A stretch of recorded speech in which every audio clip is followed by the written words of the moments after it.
श्री रविदास जी का नाम सुना होगा, बहुत बड़े महान भक्त हैं रविदास, संत रविदास जी है ना।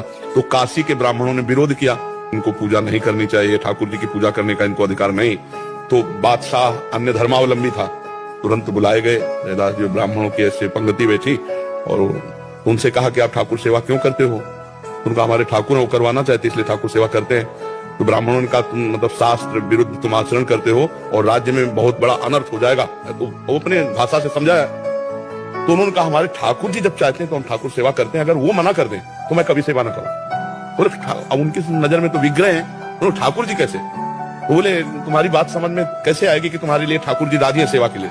बोले वहां दूर सिंहासन रख दो और तुम मंत्रों से बुलाओ और हम ऐसे बुलाएंगे, अगर हमारी गोद में आ जाए तो जान लेना ठाकुर जी सेवा।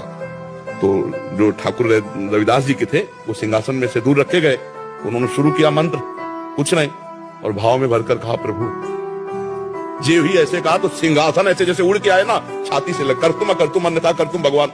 तो ब्राह्मणों ने फिर बात रखी कि ये इनके ठाकुर ने कुछ जादू टोना किए होंगे, हम अपने ठाकुर लाते हैं। तो अपने ठाकुर लाए और मंत्र बादशाह के सामने, पर फिर जे ही ऐसे भाव में किया ठाकुर, महान संत मन चंगा उन्हीं का सूत्र है। तो कठौती में सबरी जी के पास भगवान गए, सबरी जी की स्तुति की और वहां भगवान ने अपने श्रीमुख से कहा जाति पाति कुल कर्म धर्म का इसका में कोई संबंध नहीं, मानो